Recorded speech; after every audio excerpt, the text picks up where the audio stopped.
Hello everyone welcome back to my channel Tarini coaching point को। तो friends देखो ओ triple SSC रो वर्तमान एग्जाम सरी जाइछि। लाइफ स्टॉक इंस्पेक्टर फॉरेस्टर आ फॉरेस्ट गार्ड रो वर्तमान आपण को मन रे बहुत सारा डाउट रही ताकू क्लियर करबा। ता पूर्व मु कहि रखिबी फर्स्ट डाउट आपनकर कोन रहउछि मोर 100 माने 100 मार्क रो कम अछि मोर मेरिट रे नाम आसीबो कि नै। First doubt. सेकंड डाउट ए वर्ष केते कट ऑफ जीवो। सेकंड डाउट गला। तापरे थर्ड रे आपन नॉर्मलाइजेशन प्रोसेस आपन केमिति कोन होचे जानि नांती ताकू भी डिस्कशन करिबा हला कि। फोर्थ रे रहउची देखंतु आपन जदि 80 मार्क आनिचंदी ना तेबे आपन सिलेक्ट हेई परिबे मेरिट लिस्ट रे। जदि आपन 100 मार्क आनिचंदी तेबे आपन मेरिट रे सिलेक्ट हेई परिबे नाही। एहा केमिति संभव ताकू मध्ये देखिबा। चलंतु वीडियो स्टार्ट करबा पूर्व मु गोटे छोट रिक्वेस्ट करिवि जदि मो चैनल को सब्सक्राइब करनांती नुआ रे आसीचंदी तेबे सब्सक्राइब टे निश्चय करंतु। कारण देखंतु इलेक्शन सर्वे मात्रे बहुत सारा वैकेंसी आसीबार अछि। तार नोटिफिकेशन जदि चाहुचंती तेबे चैनल को सब्सक्राइब करके रखंतु। आगो को ओएसएपी आईआरबी आ पीएमटी ड्राइवर कम्युनिकेशन कनेस्टेबल एमिति बहुत सारा वैकेंसी आसीबार अछि। तार जदि नोटिफिकेशन आपन को चाहुचंती तेबे आपन मो चैनल को सब्सक्राइब करके रखि परिबे आ निज संग मान को शेयर कर देबे जा फल कि से माने भी एई इन्फॉर्मेशन पाई परिबे। जदि वीडियो लागे भलो लागे तेबे गोटे लाइक टे कर देबे निश्चय। चलंतु वीडियो को जिबा। देखंतु आमे फास्ट कोन देखिबा ना कट ऑफ विषय रे जानिबा। ए वर्ष कट ऑफ केते जिवो ताकू जानिबा को हेले पूर्व वर्षर टिके कट ऑफ जानिबा निहाती आवश्यक। देखंतु पूर्व वर्ष पोस्ट आपनकर थिला शॉर्टकट रे लिखि दोछि पी हला कि 806 गोटी पोस्ट थिला। हेले एग्जाम केते कंडक्ट करा जायतिला। एग्जाम कंडक्ट करा जायतिला 180 मार्क रो एग्जाम कंडक्ट करा जायतिला। तापरे नेगेटिव मार्क केते थिला ना 1/4 आपनकर नेगेटिव मार्क थिला। जदि चारिटा भूल करचंदी तेबे आपनकर गोटी मार्क डिडक्ट करा जिवो। ओके बुझि पाले। आर कट ऑफ केते जायतिला। आर पूर्व वर्षर कट ऑफ केते जायतिला ना 85 टू 90 कट ऑफ जायतिला। ओके बुझि पाले। तापरे एबे देखंतु ए वर्ष केते कोन को हेछि देखिबा। पोस्ट ए वर्ष केते अछि ना 1677 आपनकर पोस्ट अछि। बुझि पाले। एग्जाम केते मार्क रो कंडक्ट करा जायतिला ए वर्ष 30 मार्क माने माइनस करके 150 मार्क रा आपनकर एग्जाम कंडक्ट करा जायतिला। नेगेटिव मार्क एथरो केते थिला ना 0.5 आपनकर नेगेटिव मार्क थिला। मींस दीटा जदि आपनकर भूल होछि तेबे आपनकर गोटे मार्क माइनस करा जिवो। बुझि पाले। तापरे एबे देखंतु कट ऑफ केमिति माने केमिति आसीबो कट ऑफ। देखंतु आर वर्ष 180 मार्क रो एग्जाम हितिला अधिका मार्क रो किंतु कट ऑफ केते बहुत कम दैतिला देखि पारथिबे। आउरी ऊपर आउरी कोन 1/4 नेगेटिव मार्क थिला। 1/4 चारिटा भूल कले गोटे मार्क कटुथिला। ए वर्ष कोन दीटा भूल कले आपनकर गोटे मार्क कटि जिवो। आउरी मार्क केते एठी 150 मार्क रो एग्जाम हिची। तो आपण केमिति कहि परछंदी 100 पळै जिवो। 100 पर पिला तो मते मेसेज करछंदी ए वर्ष 100 माने 120 कट ऑफ जिवो। केमिति सियोर हे जिवो आपण केबे भी यह संभव न। देखंतु मु कहिबा को चाहिबी ए वर्ष देखंतु आर वर्ष तो 806 पोस्ट थिला हला कि बुझि पाले। ए वर्ष 1677 पोस्ट अछि। बुझि परछंदी कि नै।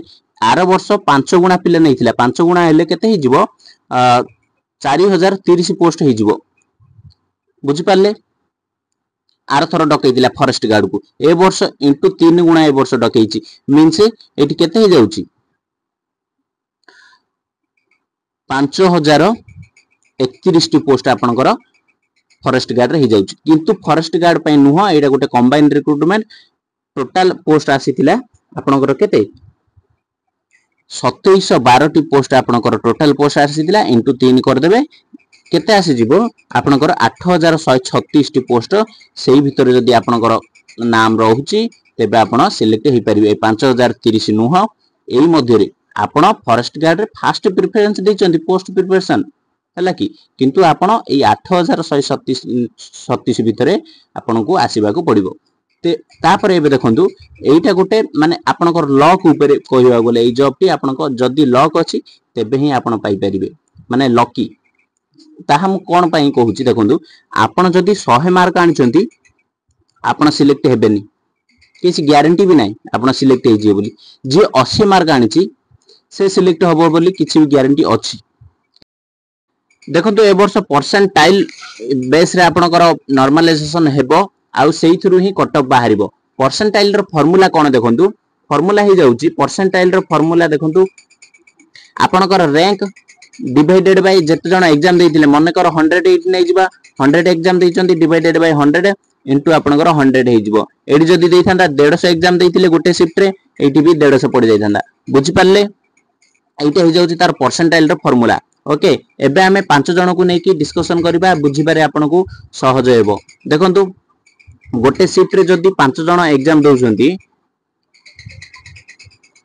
5 जण टोटल एग्जाम देइचंती मने कर धरि नियंतो ओके फार्मूला कोन कहूची आपनकर रैंक मीन्स आपण ए 5 जण मध्यरु 4 नंबर रे आसी जंती आपण बुझि पाले 4 नंबर रे आसी गले आपनकर पोजीशन केते आपनकर तळ को आउरी जणे अछि मीन्स आपनको मिसेई की केते 2 नंबर पोजीशन रे आपण अछंती तळ आडू बुझि पाले कि नै हेले एटी पोजीशन नंबर हिसाब रे आपनकर 2 डिवाइडेड बाय 5 टोटल 5 जण देथिले 5 * 100 हे जिवो हेले आपण 5 करे काटि देले 20 आसी गला ये आसी गला 40 आपनको परसेंटाइल केते हे गला 40 आपनकर ए परसेंटाइल ता जेते अधिका हबो आपण सिलेक्ट होबार सेते अधिका चांसेस अछि बुझि पाले जणे जदी एठी 2 नंबर रैंक रे अछि मीन्स आ तळ पटुआरी केते जण अछंदी 1 2 3 आको मिसेई की 4 मीन्स 4 हे गले कि देखंतु एठी 4 डिवाइडेड बाय 5 जण एग्जाम देइचंती इनटू 100 कर देले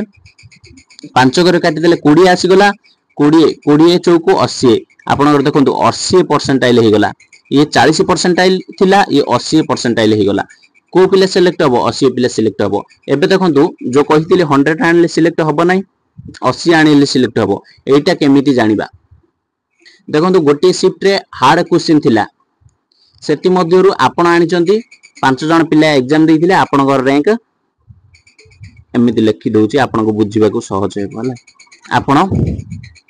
आपण आनिचंती 3 नंबर रैंक रे अछंती बुझि पारले आपनर क्वेश्चन हार्ड आसी दिला आपण 1 नंबर 2 नंबर रैंक को जाई पारले नै 3 नंबर रैंक रे रहिले बुझि पारले आपनकर केते 3 हेले आपनकर कोन तळ पटुआरी केते 2 जण अछंती हेले आपनकर रैंक हे गला आपनको मिसे कि 3 नंबर डिवाइडेड बाय 5 इनटू आपनकर 100 मींस केते 60 आपनकर रैंक हे गला आउ जनकर देखो क्वेश्चन इजी आसी दिला से फर्स्ट रैंक करिछि बुझि पारले हेले ता तळ पटु केते अछि 4 जण ताको मिसे कि 5 जण 5 डिवाइडेड बाय 5 इनटू 100 हला कि काटि दियो केते आसी गला 100% हेले पिल्लार भूल कोन ए पिल्ला जो 3 आनिथिला आर भूल कोन आ शिफ्ट रे तो हार्ड क्वेश्चन आसी दिला आ शिफ्ट रे जो सेकंड शिफ्ट रे आपनकर 1 नंबर रे जे रैंक करिछि से पिल्ला तो इजी क्वेश्चन आसी दिला सेति पई से रैंक करि गला 1 नंबर रे ए पिल्लार भूल कोन हार्ड क्वेश्चन आसी के ये कोन 3 नंबर रैंक करिछि ये जदी एई शिफ्ट रे थांदा तबे ये तो भलो रैंक करि पार थांदा किंतु करि पारला नाही बुझि पारछो कि नै एमिति ही आपनको लॉक ऊपर डिपेंड करे मु भाबुची वीडियो टी भल लागिवो बुझि पारथिबे मध्य तापर एबे देखंतु जे भी सिलेक्ट होउचंदी फिजिकल कोन अछि टिके डिस्कशन करनबा तापर वीडियो टू टाइम वेस्ट न करके एंड करबा ओके जे माने भी फिजिकल पई सिलेक्ट होउचंती 3 गुणा पिला सिलेक्ट होबा एथि मेंशन अछि देखि पारथिबे तापर देखंतु एथि अछि लाइफ स्टॉक इंस्पेक्टर रो तार हाइट वेट केते अछि मेल कैंडिडेट मानक पई यूआर एससीबीसी पई 5 फुट 2 इंच हाइट अछि आउ छाती केते 30 रहबा आवश्यक अनएक्सपेंडेड ओके सेमिति केते मेल कैंडिडेट एसएसटी कैटेगरी पई अछि 5 फुट हाइट रहबा दरकार फीमेल कैटेगरी पई से 5 फुट आपनकर हाइट रहबा आवश्यक अनएक्सपेक्टेड 30 रहबा आवश्यक ओके बुझि पारले तापर एबे आसीबा देखंतु कोन अछि फॉरेस्टर आ फॉरेस्ट गार्ड पई 8 डी जगर सेम अछि देखंतु हाइट केते रहउची 168 रहउची एससीबीसी आ एससी आ यूआर पई बुझि पारले 168 रहउची खाली एसटी पई टिके कम रहउची एठी एससी पई भी 168 करि देइची बुझि पारले अनएक्सपेंडेड छाती केते रहउची 81 आपण अप टू फुलेबा को पड़िबो केते 5 सेम सेमिति एसटी पई मध्य चेस्ट सेम रहउची देखंतु ओमेन पई यूआर एससीबीसी एससीएसटी समस्त पूरा ओमेन कैटेगरी पई हाइट आपनकर 153 आपनकर सेम रो हाइट रहउची चेस्ट आपनकर आवश्यक नाही तापर कोन रहिची देखंतु तापर फिजिकल एफिशिएंसी टेस्ट तो सरिला तापर साइक्लिंग माने एटा तार पीएसटी थिला फिजिकल एफिशिएंसी टेस्ट थिला तापर एटा देखंतु एटी कोन अछि साइक्लिंग एटा hi जाउची मेन इंपोर्टेंट hi जाउची एटी देखंतु लाइफ स्टॉक इंस्पेक्टर पई साइकिलिंग नाही हला कि लाइफ स्टॉक इंस्पेक्टर पई आपनकर साइकिलिंग नाही खाली नॉलेज हेतिबा आवश्यक देखंतु फॉरेस्ट गार्ड आ फॉरेस्टर पई साइकिलिंग अछि बुझि पारलो कि नाही केते अछि देखंतु सॉरी एडा वॉकिंग हला कि माने चालो कि दौड़ 25 किलोमीटर आपन को 4 घंटा मध्य रे कंप्लीट करबा को हला हबो बुझि पारछन कि तापरे फीमेल कैंडिडेट मानन को देखंतु एठी केते अछि वॉकिंग केते अछि एठी 16 किलोमीटर आपन को 4 घंटा मध्य रे कंप्लीट करबा आवश्यक तेबे जाय कि आपन सिलेक्ट हे परिबे नेक्स्ट राउंड को आपनकर जाय परिबे नचेत सेइठु आपन कटि जिवे जदी वीडियो भल लागे गोटे लाइक टे कर देबे जय जगन्नाथ।